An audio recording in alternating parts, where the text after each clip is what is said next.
ओम विष्णुपाद परमहंस परिवजिकाचार्यवर अष्टोत्तर शत श्री श्रीमद भक्तिवेदांत नारायण गोसाई महाराज जी के अपने चरणों में अनंत कोटि अनंत प्रणाम अर्पण करते हैं। उनके अहेतु कृपा की प्रार्थना करते हैं। आप सब भक्तों के चरणों में यथायोग्य प्रणाम एक बार फिर स्वीकार करें। जो भी भक्त लोग आगे आगे जुड़ते जाएंगे उनके चरणों में एडवांस में पहले से ही सबको प्रणाम। तो कल हमने श्री विश्वनाथ चक्रवर्ती ठाकुर पाद द्वारा रचित बड़ा ही मूल्यवान और बड़ा ही इम्पोर्टेंट ग्रंथ को शुरू किया, जिसका नाम है, क्या है नाम इसका? माधुर्य का बिंदु। क्या बात है, प्रतिभा दीदी की जय हो, वेरी गुड। तो माधुर्य कादम्बनी किन्होंने लिखा? Who is the writer? Vishwanath Chakravarti Thakur. Vishwanath Chakravarti Thakur Pad is the writer of this book. कोई ऐसी लीला चक्रवर्ती ठाकुर पाद की किसी को याद हो? एनी पास टाइम? कल आपने बताया था कि हाँ, आपने वो तो किस बताई। तरीके से जो मैंने कल बताया उसको छोड़ दो, कोई और या अगर कोई दूसरी और याद एक भी सेम। यस, प्रभु जी, वो जब मतलब जो दीक्षा मंत्र में काम गायत्री। जो गायत्री, हाँ, काम गायत्री मंत्र का भी जो उनको समझ में नहीं आ रहा था कि उसमें सारे 15 अक्षर, आई थिंक, जो 24 सारे 24 अक्षर जो वो उसका अर्थ क्या है उनको समझ में नहीं आ रहा था। तो वो मतलब बहुत उसको जानने के लिए बहुत ही ज्यादा उत्सुक थे। और फिर वो मतलब नहीं जान पा रहे थे, तो वो जाके उन्होंने सोचा कि मैं राधा कुंड के तट पर वो चले गए और सोचा कि अब मैं खुद मतलब प्राण विसर्जन कर दूंगा। और फिर वो राधा कुंड के तट पर ही वो वहां पे थे। तब उनको मतलब वो जब वहां पे थे तो स्वयं राधा रानी ने आके उनको वहां पे दर्शन दिया। और फिर उस गायत्री मंत्र को उन्होंने एक्सप्लेन किया कि ये जो अक्षर है, ये मेरे ही कारण इस मंत्र में इंक्लूडेड किया गया है। तो इसमें कोई भी भूल भ्रांति नहीं है, ये बिल्कुल करेक्ट मतलब मंत्र है। इस तरीके से राधा रानी के भी उनको दर्शन हुए। मतलब ऐसे तो वो जैसे आपने बताया था कि वो मंजरी ही है, लेकिन वहां पर भी उन्होंने वो लीला की मुझे। Very nice. प्रभु जी, इस घटना बोल रहे थे? Yes please. ये जो घटना दीदी ने बताई, इसका वर्णन विश्वनाथ चक्रवर्ती ठाकुर का जो मंत्रार्थ दीपिका जो ग्रंथ है उसमें उन्होंने ये घटना का वर्णन किया है। Very good. आपने कहाँ पढ़ा ये? मैंने इंट्रोडक्शन में पढ़ा। माधुर्य कादम्बनी के? यस। Very good. आपने लिया बुक या ऑनलाइन? नहीं, ऑनलाइन पढ़ा। Very good, very good. Pure भक्ति और डॉट उन्होंने कॉम ये पे सारी सोचा। बुक्स अवेलेबल है। कभी भी कोई भी बुक हम ग्रंथ पढ़ रहे हैं तो you can go through purebhakti.com, download the book and read yes. It. Very nice. और बताइए, और कुछ बता रहे थे? हाँ, तो उन्होंने सोचा काम गायत्री जो है ये श्री कृष्ण का ही स्वरूप है। और जब भी वो अर्धाक्षर का उनको कोई उल्लेख नहीं मिला तभी वो बहुत संभ्रमित हो गए। और एक जगह पे उन्होंने राधा रानी का उल्लेख 50 वर्ण रूपिणी ऐसा भी मिला उनको।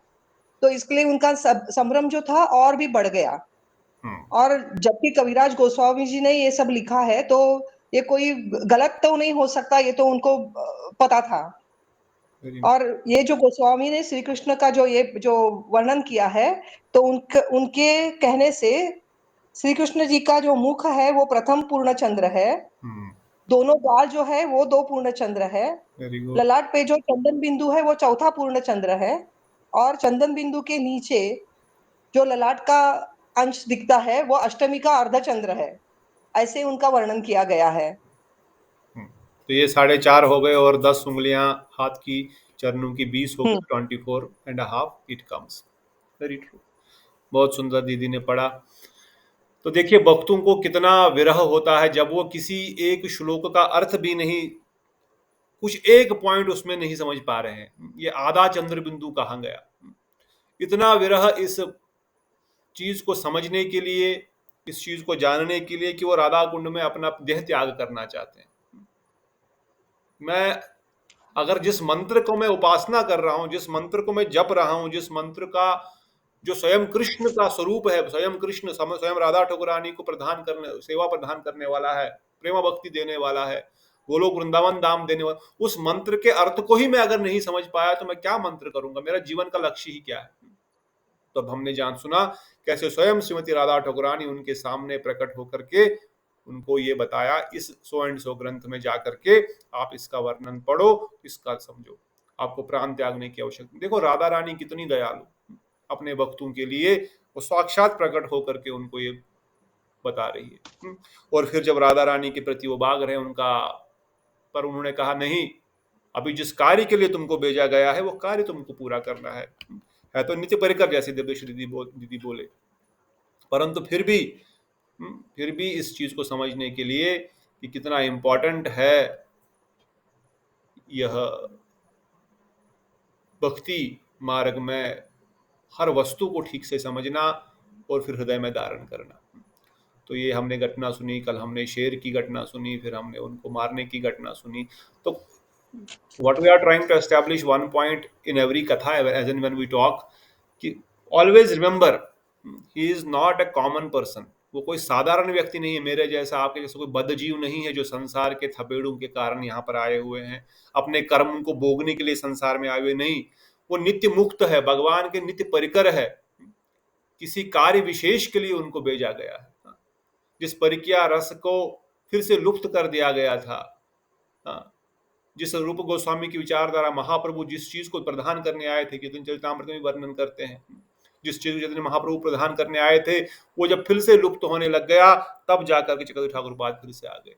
इवन राधा गोविंद में जब राधा रानी को भी हटाने का कार्य कर दिया गया था, क्योंकि कहीं इसका वर्णन नहीं है, किसी शास्त्र में वर्णन नहीं है, वो भक्त नहीं, वो भक्त है, उनकी अर्धांगिनी नहीं है, कोई विवाह नहीं हुआ है। रामानंदी संप्रदाय के वैष्णव ने उनको निकालने का बहुत बड़ा अपराध ही देखा जाए करने का प्रयास था।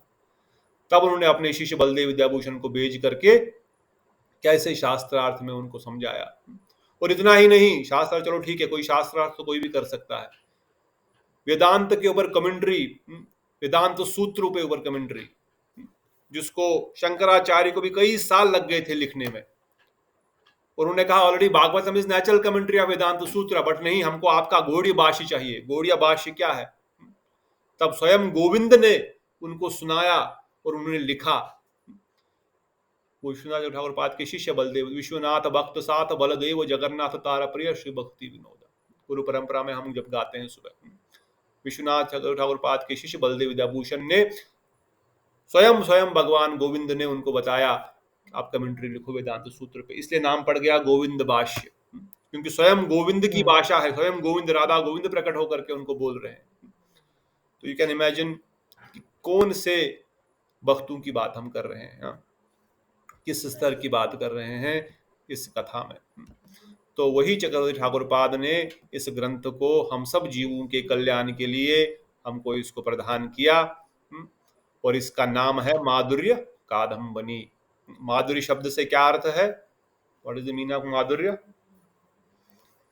एनीवन रिमेंबर माधुर्य का तात्पर्य? माधुर्य रूप से अमृत की बरसात। माधुर्य नाम चेष्टा नाम सर्व अवस्थु चारुता, ये डेफिनेशन दिया रूप गोस्वामी पाद ने। सभी अवस्थाओं में, in any condition, under any circumstances, अन्य अभिलाषता शून्यम ज्ञान कर्म आदि निरातम नहीं, दैट पार्ट इज मटेरियल और एक्सटर्नल, बट इंटरनल इज अनुकूलेन कृष्ण अनुशीलनम भक्तिरुत्तमा। जो भगवान के किसी भी हर अवस्था में, हर परिस्थिति में भगवान को भक्ति करना या भगवान की मधुरता को, भगवान के स्वरूप को देख करके मोहित होना, ये ब्रजवासियों का नेचुरल टेंडेंसी है। चाहे उनके घर में वो चोरी करने आते हैं, चाहे उनको ये वार्निंग देते हैं कल अगर घर में मक्खन ठीक से नहीं रखा तो मैं पूरा घर तहस नहस कर दूंगा, फिर भी उनके प्रति प्रीति है। सर्व अवस्था, हर किसी अवस्था में, सभी अवस्थाओं में समस्त प्रकार की चेष्टाओं का निरुक्तर चारुता, मनोहरता एवं अपूर्व स्वरूप का नाम माधुर्य। किसी भी अवस्था में ब्रजवासी, किसी भी अवस्था में भक्तगण, भगवान के शुद्ध भक्त जो है जो रागानुगा भक्त है, जो ब्रजवासियों के जो अनुगत्य में जो रूपानुगा है, जो रागानुगा है, वो केवल कृष्ण की ही समस्त चेष्टाएं, उनकी समस्त इच्छाएं, समस्त कार्य, every activity is for the pleasure of Krishna, because he is so attractive. वो पूर्ण माधुर्य से परिपूर्ण है। वो भगवान है इसलिए नहीं, वो ऐश्वर्यपूर्ण है, वो सर्वे सर्वा है इसलिए नहीं, केवल क्योंकि उनके अंदर जो 4 प्रकार की माधुर्यता है इसलिए, जिसको हमने कल पढ़ा। और फिर असाधारण स्वरूप ऐश्वर्य माधुर्य रूप विशेष, जीव गोस्वामी पाद लिखते हैं, असाधारण स्वरूप ऐश्वर्य माधुर्य रूप विशेष तत्व नाम भगवान है। भगवान कौन है? भगवान तत्व क्या है? असाधारण ऐश्वर्य और माधुर्य, ये भगवान का स्वरूप है। भगवान का स्वरूप में दोनों है, असाधारण ऐश्वर्य, असाधारण माधुर्य, और परमानंद ही परम ब्रह्म का स्वरूप है। मतलब परम ब्रह्म श्री कृष्ण कौन है? वो कोई ऐश्वर्य वो नहीं, यहां पे कहा गया परमानंद, जो ज्ञानानंद, जड़ानंद, ब्रह्मानंद, मुक्ति आनंद नहीं, परमानंद। परमानंद शब्द ही स्वयं भगवान है। इसलिए कई बार हम डिस्कस पहले भी किए, साधु वर्णन करते हैं, आनंद ही भगवान है, परमानंद ही भगवान। मैं आनंद है ऐसा बोलना ठीक नहीं है, या ऐसा बोलना नहीं बोल सकते हैं, बट द पॉइंट इज भगवान में आनंद नहीं है, भगवान खुद आनंद है। ये बात समझने के योग्य है। चीनी में आनंद नहीं है, चीनी ही आनंद है, या chocolate, whatever, I am just giving some wrong examples maybe, but for your understanding, भगवान ही आनंद है, परमानंद ही भगवान है। वो आनंद है उनके अंदर, हम उनको प्राप्त करेंगे, हम उनको मिलेंगे, हम उनके अंदर जाएंगे तो आनंद मिलेगा नहीं। भगवान का स्वरूप देखना ही आनंद है, भगवान के साथ कोई लीला करना ही आनंद है। भगवान ही साक्षात परमानंद है। इसी चीज को भगवान ईश्वर बताया गया। अनंत ईश्वर ही उनका ऐश्वर्य है। उनका ऐश्वर्य क्या है? अनंतता, जो हमने सुना, अनंत अनंत कोटि ब्रह्मांडों के नायक, अनंत ब्रह्मांडों को प्रकट करने वाले, अनंत विष्णु को प्रकट करने वाले, विष्णु के अवतारों को। There is so much about Krishna. तब सर्व आकर्षक स्वाभाविक रूप, गुण और लीला आदि का सोष्टन ही माधुर्य है। भगवान का रूप, गुण और लीला, इन सब का समावेश ही माधुर्य है। और कृष्णदास कविराज गोस्वामी ने बताया भगवत्ता का सार माधुर्यमय है। और फिर हमने सुना चैतन्य महाप्रभु की अहेतु कृपा ही जो है वह कादम्बनी के रूप में आई है। कादम्बनी शब्द से क्या अर्थ था? What is Kadambini? मेघमाला, मेघमाला, मेघों का, जल से भरी हुई मेघमाला। जल से भरी हुई, वेरी नाइस, जिसमें जल बरसने को तैयार है। और अब इसको कादम्बनी ही क्यों वर्णन किया गया? क्यों नहीं इसको बताया गया अग्नि या कुछ और, या कुछ और, कुछ और? There can be so many examples could have been given, so many, Chakravarti थपा कुछ भी लिख सकते थे। इसको कादम्बनी शब्द क्यों उन्होंने वर्णित किया, उसके बारे में वर्णन करते हैं। पहले वर्णन करते हैं, यह कृपा जो है ये महाप्रभु की अहेतु कृपा है। परम औदार्य वगैरह श्री कृष्ण चैतन्य देव की अहेतु कृपा से ही विश्व ये जान सकता है कि भगवत्ता का सार माधुर्य है। ये चैतन्य महाप्रभु की कृपा के अतिरिक्त कोई बता नहीं सकता। और चैतन्य महाप्रभु ने अपने परम प्रिय भक्तों को, रूप गोस्वामी को और सनातन गोस्वामी, रघुनाथ दास गोस्वामी, उन गोस्वामियों के द्वारा, बाद में चक्रवर्ती ठाकुर पाद के द्वारा हम सबको ये बता रहे हैं कि ब्रजेंद्र नंदन कृष्ण ही माधुर्य का साक्षात मूर्तिमान विग्रह है। अगर माधुर्य भी हमको ठीक से समझना है, माधुर्य का पूर्ण विकास कहाँ पर हुआ है, माधुर्य की पूर्णता कहाँ पर है, वो ब्रजेंद्र नंदन कृष्ण में है। ये बात ध्यान रखनी है। सभी कृष्ण एक नहीं है। ब्रजेंद्र नंदन कृष्ण, द्वारिकेश कृष्ण, मथुरेश कृष्ण, वासुदेव कृष्ण, नो, देवकी नंदन कृष्ण, ये सब भगवान ब्रजेंद्र नंदन कृष्ण के एक्सपेंशन है। परंतु पूर्ण माधुर्य केवल और केवल ब्रजेंद्र नंदन कृष्ण में है। इसलिए हमारे महाप्रभु का मत है, आराध्य भगवान ब्रजेश तनयम, हमारे आराध्य भगवान ब्रजेंद्र नंदन श्री कृष्ण ही है, और कोई नहीं। विशेषकर श्रीमती राधा ठकुरानी और उनका धाम वृंदावन। क्योंकि माधुर्य की, कुछ बोलना चाहते हैं? ठीक, ज्यादा नहीं घुसेंगे अंदर, नहीं तो डेफिनेशन में ही साल निकल जाएगा। फिर श्री कृष्ण में 4 असाधारण माधुर्य है। रूप गोस्वामी पाद ने भक्ति रसम सिंधु में इसका वर्णन किया है। कौन कौन से माधुर्य है भगवान कृष्ण के अंदर? रूप माधुर्य, वेरी गुड, नेक्स्ट, प्रेम माधुर्य, नेक्स्ट, वेणु माधुर्य, नेक्स्ट 2 हो गए, 3 हो गए, लीला माधुरी। लीला माधुर्य। तो ये 4 विशेष माधुर्य केवल भगवान ब्रजेंद्र नंदन श्री कृष्ण में है। इसलिए माधुर्य की परिकाष्ठा ब्रजेंद्र नंदन कृष्ण ही है। क्या द्वारिका में आप देखोगे कृष्ण ने कोई मुरली वुरली बजाते हैं, कोई वेणु बजाते हैं? जो जो जो द्वारिकेश कृष्ण के हाथ में मुरली डालते हैं वो रसाभास में पड़े हुए हैं। एक रस में दूसरे रस का आभास है उनको, वो भक्ति सिद्धांत को ठीक से समझते ही नहीं। जो द्वारिकेश कृष्ण को मोरपंख लगा देंगे वो अपराध कर रहे, अपराध तो नहीं, चलो रसाभास, रसाभास इज आल्सो टाइप ऑफ अपराध ओनली। भगवान के रस में उनको डिस्टर्ब किया जा रहा है। Brajendra Nandan Krishna only wears peacock feather, have a murli in his hand. Dwarikesh Krishna don't have murli, venu, कोई मुरली उनके हाथ में नहीं है, वो कोई मुरली नहीं बजाते। ऑल्दो देयर इज सम माधुरी देयर ऑल्सो, हम नहीं बोल रहे कि मथुरा में या द्वारिका में माधुरी नहीं है, मगर वेणु माधुरी द्वारिका में नहीं है। भगवान कृष्ण द्वारिका में कभी मुरली नहीं बजाते, वेणु नहीं बजाते। केवल ब्रजेंद्र नंदन कृष्ण ही वेणु माधुरी के परिकाष्ठा स्वरूप है। और लीलाएं भी, रास लीला, माखन चोरी लीला, कितनी कितनी लीलाएं, जल क्रीड़ा, बहुत सारी लीलाएं जो वृंदावन में होती है केवल और केवल। इसलिए लीला माधुरी रूप का तो कहना ही क्या, वो रूप भी वृंदावन में ही पूर्ण रूप से विकसित होता है। जब कुरुक्षेत्र में समस्त ब्रजवासी, राधिका ठकुरानी, समस्त सखियां भगवान श्री सचिनंद श्री कृष्ण चंद्र से मिली, तो उन्होंने कहा आप तो वही कृष्ण, हम वही राधिका है, मगर आपका वो स्वरूप यहाँ पर प्रकाशित नहीं हो रहा है। न यहाँ पर वृंदावन है, न यमुना महाराज, न गिरिराज गोवर्धन है, इसलिए यहाँ पर नहीं, चलो वृंदावन चलो। तो ब्रजेंद्र नंदन कृष्ण के रूप में वो पगड़ी बांधे हुए, वो पीतांबर धारण किए हुए, हाथ में मुरली, वनमाला, वैजंती माला धारण किए हुए, वो मिट्टी लगी हुई है उनके शरीर के अंगों पर, धूल मिट्टी लगी हुई है, उस स्वरूप में जो भगवान ब्रजेंद्र नंदन का दर्शन है वो रूप माधुरी की परिकाष्ठा है। ऑल्दो भगवान विष्णु के समस्त रूप जो है बड़े ही आकर्षक है, वैकुंठपति इतने आकर्षक, यू कैनॉट इवन एक्सप्लेन।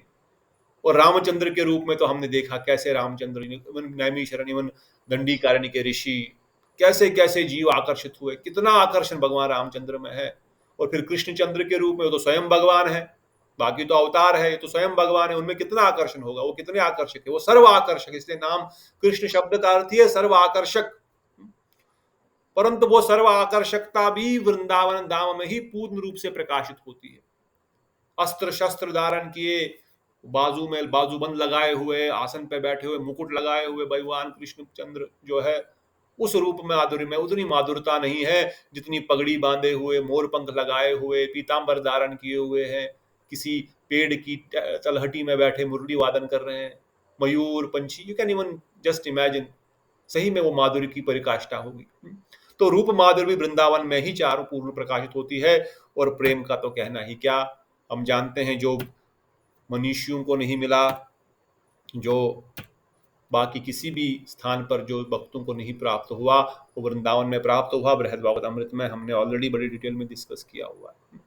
तो लीला माधुर्य दामोदर अष्टकम के माध्यम से एक श्लोक में बताया गया इस प्रकार से, इति दीर्घ स्वालिलाभिरानंद कुंडे सघोषम निमाजम आख्यान पयंतम तदीय शतद्गेशु भक्त तत्वम पुनः प्रेमतस्तम शतावृत्ति वंदे। सत्यव्रत मुनि कहते हैं, जो इस प्रकार दाम बंधन रूपी बाल्य लीलाओं के द्वारा गोकुल वासियों को आनंद सरोवर में नित्य काल सराबोर करते रहते हैं, और जो ऐश्वर्यपूर्ण ज्ञानी भक्तों के निकट मैं अपने ऐश्वर्यहीन प्रेमी भक्तों के द्वारा जीता गया हूँ, ऐसा भाव प्रकाशित करते हैं, उन दामोदर कृष्ण को मैं प्रेम पूर्वक बारंबार प्रणाम करता हूँ।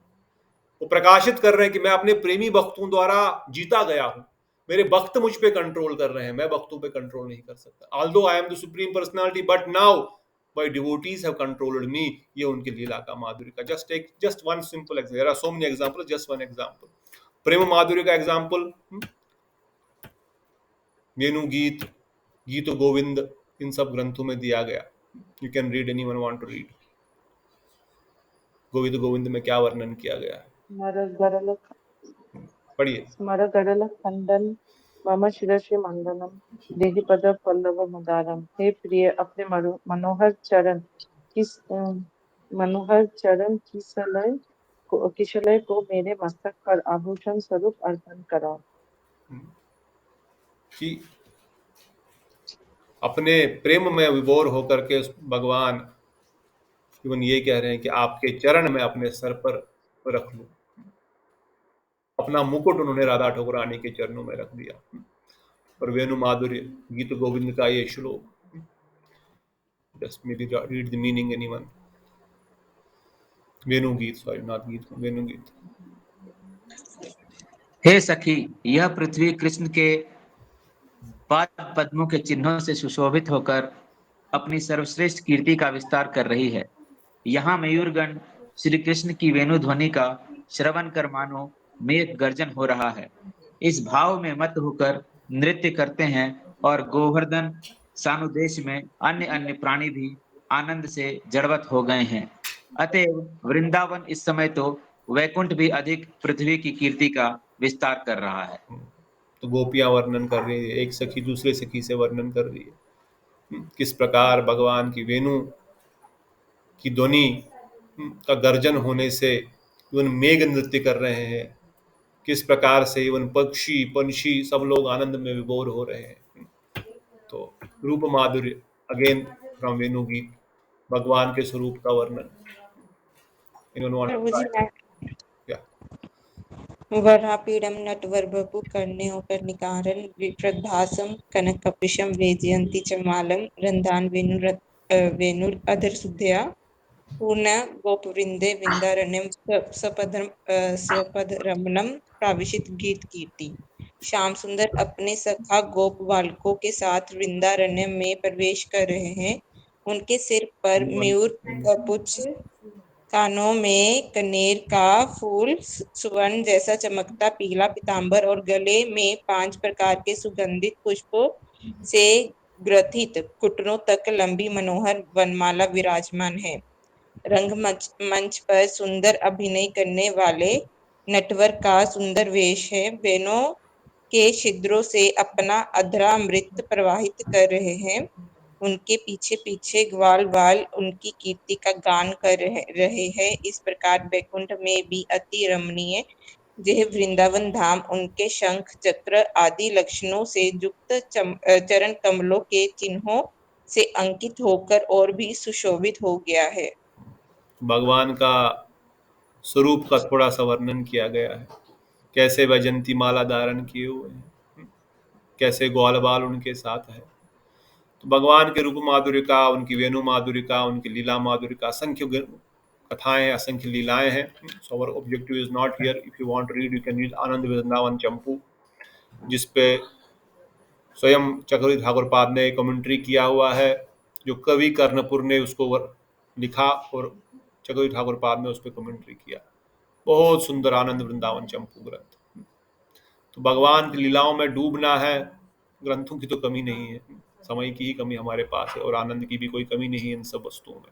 सही में आनंद चाहते हैं तो यही पे आनंद मिलेगा। परमानंद यही है, हमने अभी पीछे सुना, भगवान ही परमानंद वस्तु है, भगवान ही आनंद की वस्तु है। इसलिए जितना हो सके इसमें हम घुसें, जितना डीप जा सके। कोई और संसार की वस्तु में आनंद की न तो प्राप्ति होने वाली है, न तो कोई सुख मिलने वाला है। ये सच बात है, इसको हृदय में धारण करें, मान ले, बस मान ले एक बार। संसार में सुख नहीं है ये मानना पड़ेगा, भगवान परमानंद है ये मानना पड़ेगा। अगर मान लेना शुरू कर दिया और कार्य इसके ऊपर चलना शुरू कर दिया, गारंटी आनंद की अनुभूति होगी, गारंटी। हमारे गुरुजनों की गारंटी है, मेरी गारंटी नहीं, गुरुजनों की गारंटी है, भगवान के साक्षात ब्रह्मा नंदन की गारंटी। सच में आनंद की अनुभूति होने लगेगी। संसार का कोई भी वस्तु आनंद सब तीखा होने लगेगा। तो इस प्रकार से, इसीलिए ब्रजेंद्र नंदन श्री कृष्ण की जो मधुरता है उसी को माधुर्य कहा गया। उस माधुर्य को प्राप्त करना, और फिर कादम्बनी के कारण क्यों कहा गया, कहते ये 4 माधुर्य। Okay, anyone want to read कादम्बनी का डेफिनेशन? ये चारों माधुर्या व्रज बिहारी से कृष्ण में ही परिपूर्ण रूप में परिलक्षित होती है। माधुर्य कादम्बनी ग्रंथ उक्त कृष्ण माधुर्य की वर्षा करने वाली मेघमाला की भांति है, इसलिए ग्रंथकार ने अपने ग्रंथ का नामकरण किया है माधुर्य कादम्बनी। ये चारों माधुर्यां ब्रजबहारी श्री कृष्ण में ही पूर्ण रूप से मिलती है। ये 4 माधुर्य हमने पहले ही सुना, ये ब्रजेंद्र नंदन श्री कृष्ण में ही ये 4 माधुर्यां है, और इसलिए इनकी वर्षा होने वाली है मेघमाला के रूप में। क्यों वर्षा या इसको मेघमाला या क्यों वर्णन किया गया उसके बारे में, माधुर्य तत्व अत्यंत दुर्लभ और रहस्यपूर्ण है। बिफोर वी गो टू मेघमाला, यहाँ पे वर्णन करते हैं कि यह तत्व भी बड़ा दुर्लभ है, बड़ा दुर्लभ है। इवन इफ यू रीड चैतन्य चरितमृत में, I was reading a Bhagavatam, I was reading somewhere, I was hearing actually, कहते हैं कि कोटि मनुष्यों में, कोटि करोड़ों मनुष्यों में कोई एक व्यक्ति जो है इस भक्ति पथ पर आने का प्रयास करता है। आई डोंट रिमेंबर द श्लोक, करोड़ों में, मतलब करोड़ों में कोई एक व्यक्ति ही इस शुद्ध भक्ति की विचारधारा में आने का प्रयत्न करता है। करोड़ों में कोई एक, you can imagine how fortunate we are, हम उन करोड़ों में एक है जो कम से कम इस भक्ति रस पर, इस शुद्ध भक्ति के मार्ग पे कम से कम चलने का प्रयास कर, आने का प्रयास कर रहे हैं। अभी हम शुद्ध भक्ति के मार्ग पे चल नहीं रहे, पर कम से कम जाने का प्रयास कर रहे हैं उसकी ओर। तो हाउ फॉर्चुनेट, करोड़ों में कोई एक व्यक्ति। इसलिए यहां पर वर्णन करते हैं माधुर्य तत्व अत्यंत दुर्लभ है और रहस्यपूर्ण है। क्यों? एनीवन? क्योंकि इन माधुर्यों का आस्वादन करने वाले भगवान अथवा उनके भक्तों की अहेतु कृपा के बिना किसी भी दूसरे उपाय या उक्ति माधुर्य का आस्वादन नहीं किया जा सकता। अब इस माधुर्य का रसास्वादन कैसे किया जाएगा? भगवान और भगवान के भक्तों की कृपा से, otherwise it is not possible. और फिर वर्णन करते हैं कि चैतन्य महाप्रभु की कृपा निरंकुश महामाधुर्य कादम्बनी, चैतन्य महाप्रभु की कृपा ही वह कादम्बनी है, वह वर्षा है। वह क्यों? क्योंकि जो वर्षा होती है, क्या वो ये देखती है कि मुझे कहां पर पढ़ना है? पहाड़ पे नहीं पढ़ना, पहाड़ पे कोई काम नहीं मेरा, या समुद्र के अंदर नहीं पढ़ना, इसमें कोई काम नहीं मेरा। किसी चीज का विचार करते ही वर्षा जब होनी होती है कि कहां भरना, कहां जरूरत है, कहां जरूरत नहीं, वो हर जगह पड़ती है। जिस प्रकार से सचिनंदन गौरहरि ने अपना प्रेम सबको प्रदान किया, सभी को प्रदान किया, हमने सुना महाप्रभु के वैशिष्ट में।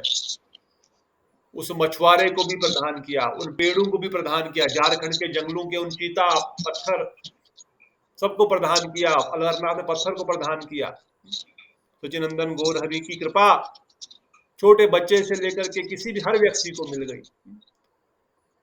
कवि कर्ण के पूर के मुख में अपना अंगूठा दे दिया, चूस लो, और उनको क्या प्रेम भक्ति की प्राप्ति हुई। नारायणी बोला कृष्ण कृष्ण बोलो, कृष्ण कृष्ण बोल करके बाविभोर होकर के विनती कर रही है 5 साल की नारायणी।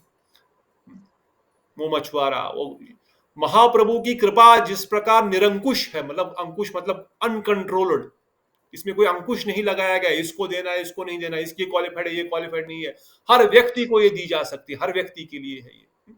इसलिए गुरुदेव वर्णन करते थे, इसको रोको मत, डोंट स्टॉप दिस महानित्यानंद प्रभु's प्रेम बाण by putting rules and regulations, do this, do that, then only you are qualified, if you do this then only you will get initiation.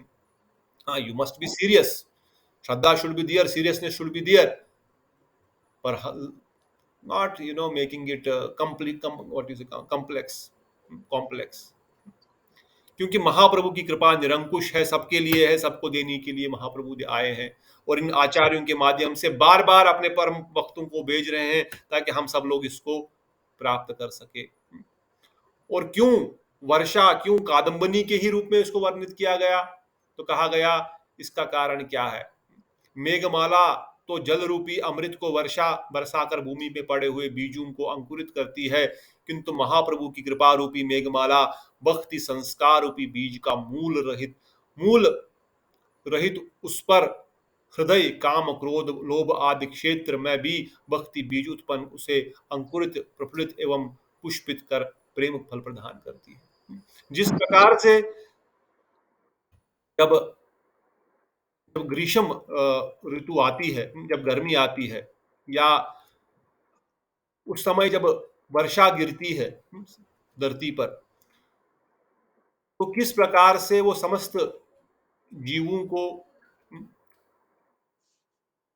समस्त पशु पक्षी पेड़ पौधे सब पे कृपा कर, सब पे सबका जीवन प्रदान करती है।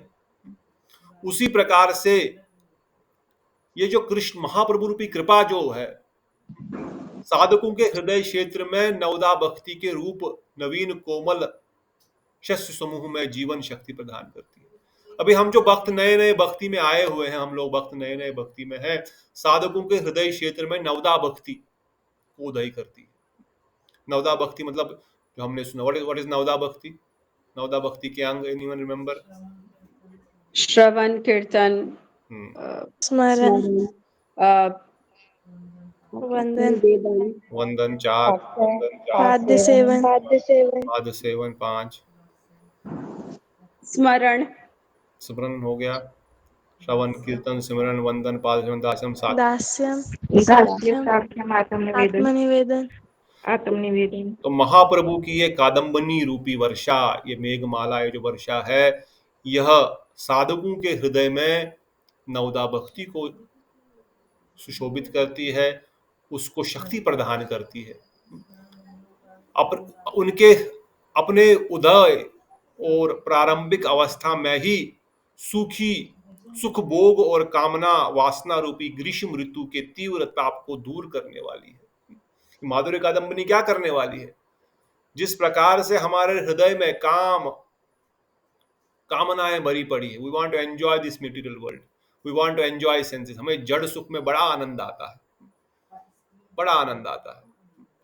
तो कहते हैं जिस प्रकार से प्रारंभिक अवस्था में, स्टार्टिंग में जो भक्त होते हैं, उनको संसार के सभी भोग अच्छे लगते हैं, कुछ न कुछ चाहिए, इंद्रिय भोग की वस्तु, परंतु सुख भोग की कामना वासना रूपी ग्रीष्म ऋतु, जो ये हमारे सुख भोग की कामनाएं हैं संसार से, यह एक प्रकार से हमको जला रही है। Every day we are burning because of these desires. Desire is not getting fulfilled, I am getting very angry. Desire is getting fulfilled, I want more, but I am never satisfied. There are only two things which will happen with desire in the material world. दो ही चीजें Dzire से हो सकती, या तो पूर्ण होगी हमारी इच्छा, या तो अपूर्ण रहेगी। पूर्ण हुई तो और अधिक इच्छाएं प्रकट हो जाएंगी। जिस प्रकार अग्नि में घी डाल दिया, उसको सेटिस्फाई कर रहे हैं हम, अभी इच्छा सेटिस्फाई कर रहे हैं तो अग्नि में घी डाल रहे हैं, घी डालने से अग्नि और भड़क रही है, और आग बढ़ रही है, और घी चाहिए, और घी चाहिए, और सेटिस्फाई नहीं हुई तो फिर हमको क्रोध आता है। अल्टीमेटली दोनों तरफ से हम जल रहे हैं। क्यों जल रहे हैं? Because of our desires of material sense gratification. इंद्रिय भोग की प्रवृत्ति ग्रीष्म ऋतु के समान यहां पर कंपेयर किया गया है। जब तेज धूप होती है, विशेषकर अभी नॉर्थ में धीरे धीरे गर्मी बढ़ रही है, दिल्ली, पंजाब, वृंदावन, हरियाणा, सब जगह अभी 50 डिग्री जब चला जाएगा तो बाप रे बाप। लास्ट ईयर 2 साल पहले वृंदावन में था, बाहर जाने से खुद ही आंखें बंद हो जाती है, आंखें बंद करने की जरूरत नहीं पड़ती, ऐसी हवा चलती है, ऐसी गर्मी होती है। वृंदावन परिक्रमा कैसे लगाएंगे? जो भक्त लगाते हैं बड़े ही बार बार प्रणाम है उनको। इवन बाहर, कमरे से बाहर निकलते ही आंखें बंद हो जाती है, हाथ पैर सब एकदम लगता है आदमी को ओवन में डाल दिया गया है। तो किस प्रकार से आदमी तपता है। पानी, जो लोग विशेषकर जिनके पास फैसिलिटीज नहीं होंगी, यू कैन इमेजिन। तो ग्रीष्म ऋतु को जिस प्रकार से वर्षा आते ही सब बड़ी मिट्टी की खुशबू आती है, सब जगह हरियाली छाने लगती है बरसात के समय, तो जिस प्रकार से हमारा हृदय कामनाओं से तप रहा है, सेटिस्फाई हो गए तो और चाहिए, नहीं हुए तो फिर से अग्नि लगी हुई है। उसी ये माधुर्य कादम्बनी रूपी ग्रंथ इन भक्तों के हृदय को शांत करेगा, उस वर्षा के समान जैसे विषम काल में उस गर्मी के प्रभाव को शांत करता है। और तीसरा, विश्व की समस्त नदी रूप भक्ति समूह का उल्लास भर देने वाला है। यह हमारे हृदय में उल्लास, उत्साह, आनंद प्रदान करने वाला है। जिस प्रकार से, फर्स्ट पॉइंट अगेन, जिस प्रकार से नवदा भक्ति, जब हम भक्ति शुरू करते हैं तो एक कोमल सा जो बीजारोपण हुआ है, गुरुदेव ने जो भक्ति लता बीज हृदय में धारण किया कराया है, चाहे शिक्षा गुरु, चाहे दीक्षा गुरु, चाहे श्रवण गुरु, चाहे पथप्रदक्ष गुरु हो, जो भक्तिलता बीज हमारे हृदय में धारण हो रहा है, वो भी छोटा सा पौधे के रूप में प्रकट हुआ, जस्ट 2 पत्ते उसमें आ गए, बहुत कोमल है। अगर इसको पानी नहीं दिया जाएगा, इसका सिंचन नहीं किया जाएगा, तो ये छोटा सा बीज मुरझा सकता है, वहीं पे अटक सकता है। तो ये नवदा भक्ति रूपी जो विधि है, इस कोमल भक्तिलता बीज को पोषण करने वाली है ये वर्षा। इसलिए इसको चक्रवर्ती ठाकुर पाद ने इसका नाम कादम्बनी दिया। कादम्बनी ही क्यों? यही 3 प्रभाव इसके होंगे। ये 3 चीजें होंगी ये माधुर्य कादम्बनी ग्रंथ को पढ़ने से, सुनने से, समझने से। एक तो हमारे हृदय में शीतलता प्रदान होगी, काम रूपी वासनाएं कम हो जाएंगी। ऑफकोर्स कम होगी, क्योंकि जब हम सुनेंगे कि क्या क्या हमारे अनर्थ है, क्या क्या अपराध है, कैसे बाहर निकलना उनसे, तो हम तो बचने का प्रयास करेंगे, खुद ब खुद शांत हो जाएंगे। जो सही में, जैसे मैंने कल वर्णन किया, जो सही में राधा कुंड में अपराकृत दृष्टि से, अपराकृत भाव से, अपराकृत गुरु और अपराकृत इच्छा को पूर्ण करने के लिए स्नान करता, उसी इसी जन्म में, इसी देह में प्रेम भक्ति की प्राप्ति होगी। मगर वो अपराकृत शब्द को समझना डिटेल में हमने कल समझा, then only it will happen. तो सिमिलरली जब हम इस ग्रंथ को भी उसी दृष्टिकोण से सुनेंगे, पढ़ेंगे, समझेंगे, तो अवश्य हमारे हृदय में कामनाओं को शांत करेगा। अवश्य इस भक्ति लता बीज, जो छोटा सा पौधा अभी होने, बीज से थोड़ा सा अंकुर निकलने वाला है, इसको पोषण मिलने वाला है, और अवश्य ही हमारे हृदय में हर्षोल्लास, जब वर्षा होती है तो सब बड़े आनंदित होने लगते हैं। गर्मी के बाद जब वर्षा होती है, पेड़ पौधे, पशु पक्षी, मनुष्य, सभी जातियां आनंदित होती है। वाह, मेघमाला दिखते ही, जब गर्मी से झुलस रहा है व्यक्ति, मेघमाला दिखते ही आनंद आने लगता है। अभी वर्षा होने वाली है, अभी यमुना जी में कल पानी बरसेगा, ठंडी आएगी, पेड़ पौधों में हरियाला आएगी, सब आनंद आएगा। तो उसी प्रकार से माधुर्य कादम्बनी रूपी ग्रंथ इसी चीज को प्रस्तुत करने वाला है। फिर आगे वर्णन किया गया है कि भक्ति क्या है, व्हाट इज भक्ति। फिर भक्ति की डेफिनेशन यहाँ पर, भक्ति स्वरूपता हल्दनी प्रधान स्वरूप शक्ति की विशेष वृत्ति है। Any question so far before we go to next topic? क्या बोल रहा हूँ, we have few minutes. Any questions? Yes, no, don't know. Okay, if not then we will continue. तो आगे हम और सुनेंगे किस प्रकार से हम जीवों को इस ज्ञान को प्राप्त करने का कौन सा सर्वोत्तम मार्ग है, जीवों में क्या डिफेक्ट्स है, जिन डिफेक्ट्स के कारण हम इस वस्तु को ठीक से नहीं समझ पाते हैं। और उसे यहाँ पे पहले वर्णन किया गया है, भक्ति स्वयं प्रकाशित है। भक्ति स्वयं प्रकाशित है, इससे क्या समझ में आता है? What does it mean? Anyone want to give a try? What is स्वयं प्रकाशित?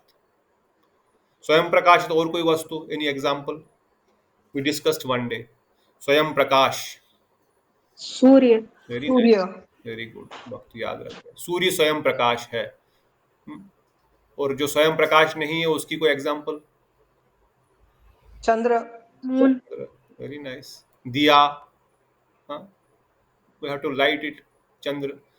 कहते हैं भक्ति स्वयं प्रकाशित है। What does it mean then?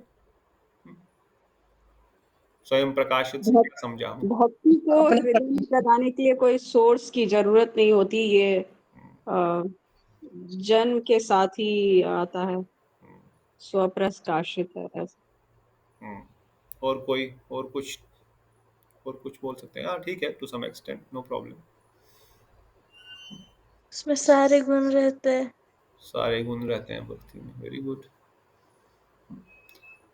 प्रभु जी, भक्ति आने से जीवन में प्रकाश, मतलब कि अध्यात्म की ओर हम लोग जाते हैं तो शांत रहता है दिमाग, तो खुशी होती है। शांत रहेगा दिमाग। प्रभु जी, भक्ति का कारण, हाँ बोलो दीदी। भक्ति का कारण है, मतलब हाँ, भक्ति भी भक्ति का रूप है। भक्ति भगवत संगस्तो विजायते। भक्ति को प्रदान करती है। भक्ति जिस प्रकार सूर्य के एग्जाम्पल से समझ सकते हैं ना, सूर्य स्वयं प्रकाशित है, अर्थात सूर्य को प्रकाश के लिए कुछ और की आवश्यकता है क्या? नहीं, वो खुद ही प्रकाश देता है सबको, उसको प्रकाश कहीं से लेना नहीं पड़ता। उसी प्रकार से भक्ति भी खुद ही समर्थ है आपको भक्ति देने में, हम सबको भक्ति देने में। इसकी कोई डिपेंडेंसी किसी और वस्तु पर नहीं है। अगर किसी और वस्तु पर भक्ति की डिपेंडेंसी हो जाएगी तो वो भक्ति वो वस्तु उससे अधिक मूल्यवान हो गई। बात समझ आ रही है? अगर मैं 100 रुपए दे करके एक बढ़िया आइसक्रीम ले रहा हूं तो मतलब उस आइसक्रीम की वैल्यू शायद 90 रुपीज होगी, इसलिए 100 रुपए देने से वो प्रॉफिट निकाल करके मुझे 100 रुपए की आइसक्रीम दे रहा है। दैट मीन्स वो उसका मूल्य 100 रुपया नहीं था, इसलिए उसने मैं खरीद पाया उसको। उसकी मूल्य कम था, उससे मैंने उसे अधिक दिया, तभी तो उसने मुझे दिया उस वस्तु को। समझ रहे हैं ना बात?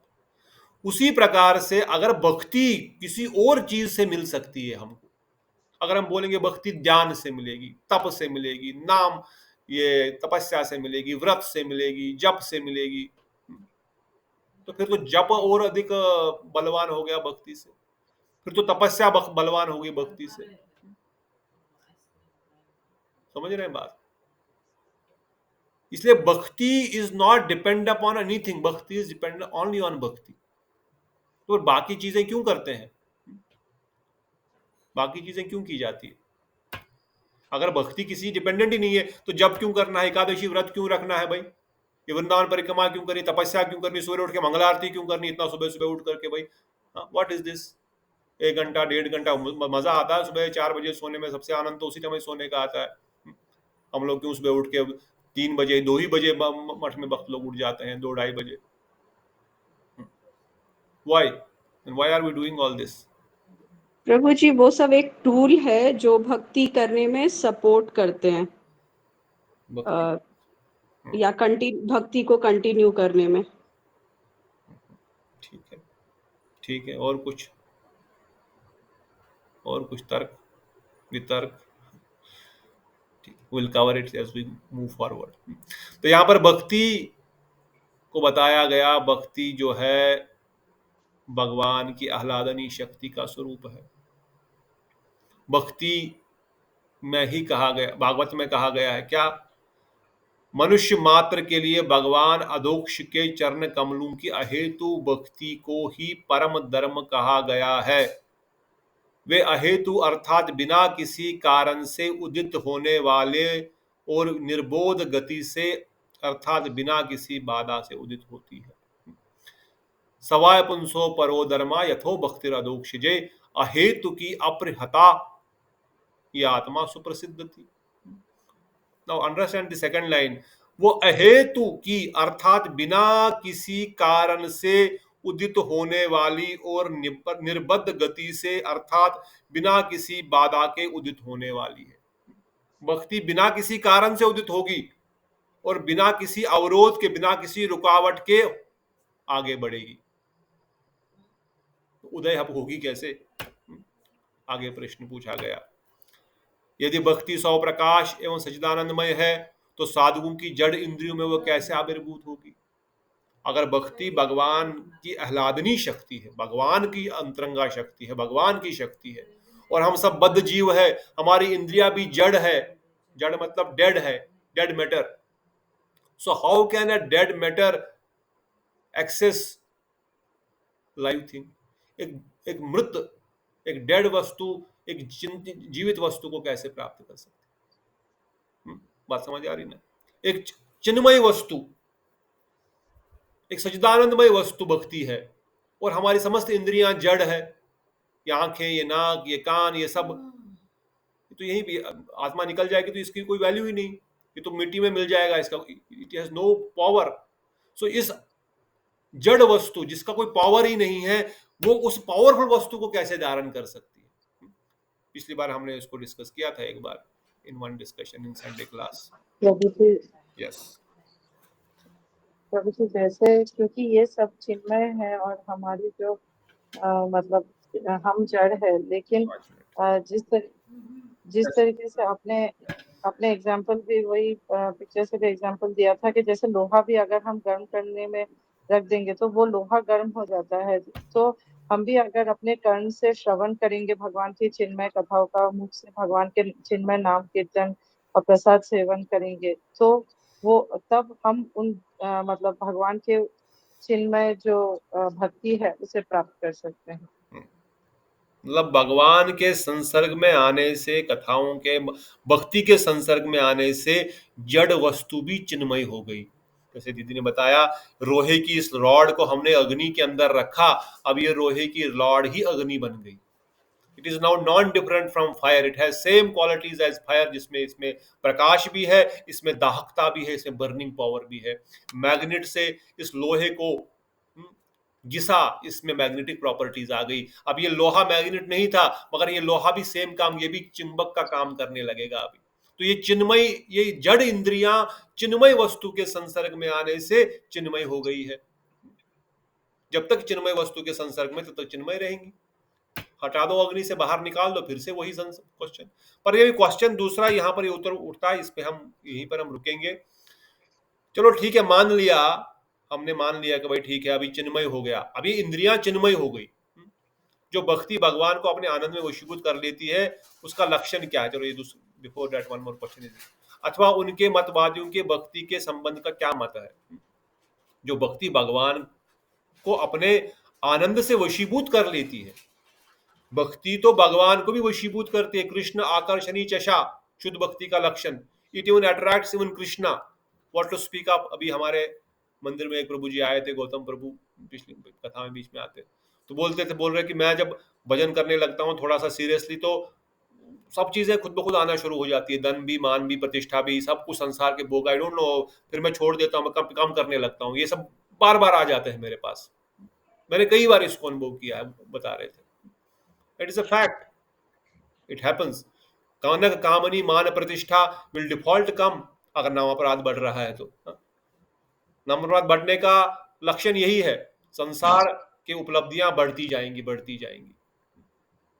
अगर भक्ति कर रहा है, शुद्ध भक्ति कर रहा है, भगवत सेवा में लगा रहा है सब वस्तुओं को, तो फिर ठीक है। अदरवाइज भोग में लगा रहा है अपने, तो नाम अपराध ही है। परंतु हाँ, अगर हमने देखा भक्तों को भी जीवन में, युधिष्ठिर महाराज जैसे, अम्बरीश महाराज जैसे उदाहरण है, तो क्या वो भोगी है? उनके जीवन में इतना सारा ऐश्वर्य आ रहा है, तो क्यों वो उसका कैसे सदुपयोग करेंगे?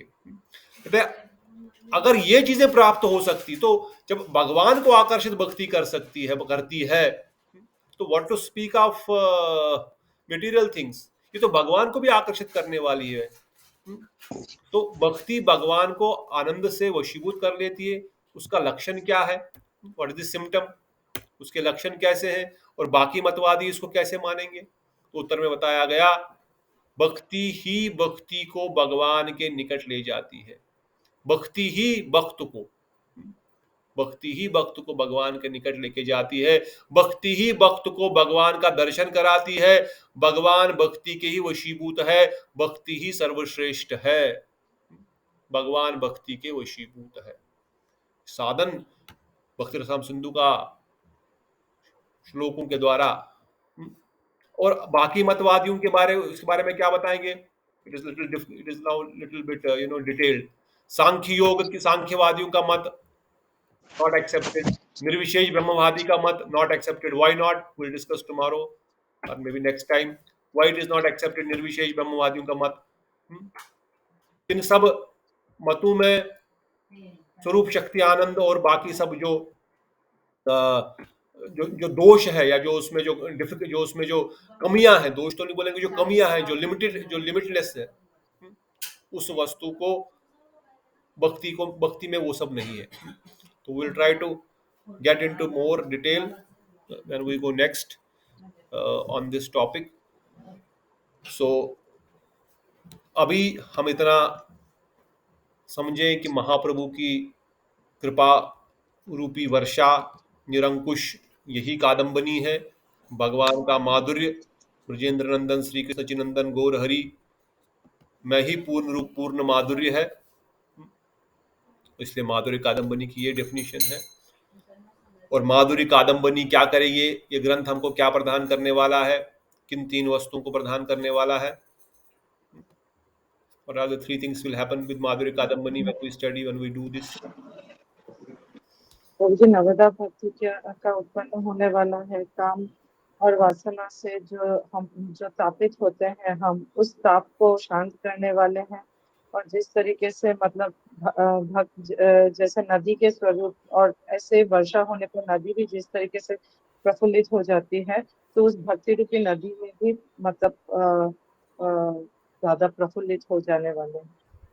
जो जीवात्मा है वो प्रफुल्लित हो जाती है। जो और फिर जीवात्मा हमने सुना भक्ति कैसे प्राप्त होती है, what is the source of भक्ति। भक्ति का सोर्स क्या है? भक्ति भक्ति ही को भक्ति देता है। है, भक्ति भक्ति को भक्ति ही प्रदान कर सकती है। आगे आगे सुनेंगे, अभी अभी शुरुआत हुई है। क्या भक्ति ही प्रदान करेगी? भक्ति तो चिन्मय वस्तु है। अभी आगे क्वेश्चन आएंगे। चक्रवर्ती ठाकुरपाद खुद ही प्रश्न पूछ रहे हैं। ये सब ये मैंने प्रश्न नहीं लिखे, ये ग्रंथ में ही प्रश्न पूछे गए और ग्रंथकार ही इनका उत्तर दे रहा है। फिर ताकि हमारे बुद्धि इतनी तीव्र तो है ही नहीं कि हम ये प्रश्न पूछ सकते हैं, इतना हमारे विचार ही नहीं आएगा मन में कि हम ये भी इतना भी सोच सके। फिर आगे आगे वर्णन करेंगे भक्ति कैसे मिल सकती है। भक्ति अगर भक्ति चिन्मय है, अगर भगवान भक्ति नहीं दे सकते तो कैसे इस ज्ञान को प्राप्त किया जा सकता है। सो इन सब विषयों के ऊपर आगे आगे हम सुनेंगे कि किस प्रकार से भक्ति को प्राप्त किया जा सकता है। इसमें किस प्रकार के विघ्न आ सकते हैं, किस प्रकार की रुकावटें आ सकती है इस भक्ति मार्ग में, वो क्यों आती है, वो कैसे हम पहचानेंगे कि मेरी ये भक्ति है या ये अनर्थ है। दिखने में तो एक जैसे ही दिखेगा दोनों। ये मैं धन संपदा इकट्ठा कर रहा हूं, जैसे कल हम वर्णन कर रहे थे, don't think always in only in one angle. भव्य मंदिरों का निर्माण करना मतलब यही नहीं कि भाई ये गलत ही है। The point Gurudev always try to make is, if you are giving your full energy, full time only in the activities of collection and you don't have time for your chanting, your chintan, जैसे गुरुदेव वर्णन करते हैं एकादशी, जन्माष्टमी, बड़े बड़े festival, even गुरुदेव उसके लिए भी question करते थे, not even making big temples और बिग सोसाइटीज। गुरुदेव ने always said even sometimes we are so busy in the festival, भाई चिंतन करने का समय नहीं कि आज क्या दिन है। आज भगवान का जन्मदिन है और राधा ठाकुरानी का जन्मदिन है, आज उनका बड़ा परम पवित्र दिवस है। थोड़ा चिंतन करे, थोड़ा आत्मनिवेदन करे, थोड़ी उनकी लीलाओं को, थोड़ी उनकी कृपा का स्मरण करे, थोड़ा हृदय को पिघलाएं, थोड़ा नाम उनका ले। Then you will feel this there is some connection in the heart, not only externally. फूल भी चढ़ा रहे हैं, फेंक रहे हैं, अभिषेक भी हो रहा है, नृत्य भी हो रहा है, सब बाहर से हो रहा है, अंदर से कुछ हृदय उसमें जुड़ा ही नहीं है, खाली फिजिकल एक्टिविटी हो रही है। या सिमिलरली अगर भव्य मंदिरों का निर्माण हो रहा है, उसमें हो रहा है, बहुत अच्छी बात है, होना ही चाहिए, अवश्य बड़े बड़े मंदिर निर्माण हो, बड़े बड़े प्रचार अधिक हो, but at the same time I need to see my sadhan is not getting impacted. मेरा साधन भजन ठीक से हो रहा है कि नहीं हो रहा है। तो इसलिए इन सब वचनों को हम सुनेंगे। आज परम पूज्य भक्ति वल्लभ तीर्थ गोस्वामी महाराज का भी व्यास पूजा है। कोई भक्त उनके चरणों में कुछ पुष्पांजलि अर्पण करेंगे, तो हम भी थोड़ा सा सुन लेंगे और फिर विराम देंगे। May be 5 more minutes, will not take enough time. I know I have crossed 1 hour, but just 2-3 minutes. हरे कृष्णा प्रभु जी। हाँ जी। मैं कुछ मैंने मॉर्निंग में एक वीडियो सुना था उनके बारे में। तो उनके बारे में ये कहा हुआ, मतलब वो बोल रही थी दीदी कि वो बहुत ही काइंड थे और जितने भी वैष्णव और गुरु भाई उनके थे, उनके लिए वो बहुत काइंड थे। एक बार उन पे कोई गुरु भाई ने केस कर दिया था कुछ मठ के इश्यू को लेके, और जो उनके विपक्षी थे, मतलब जिन्होंने केस किया था, जब वो रिटर्न हुए तो वो लोग देर हो गए। तो फिर भी इन्होंने मठ में जो प्रसाद बनाने वाले पुजारी थे उनको बोले कि आप उनके लिए उनके लिए भोग रख दीजिएगा, उन्हें देर हो जाएगी, वो अपने वकीलों से बात कर रहे हैं। तो मतलब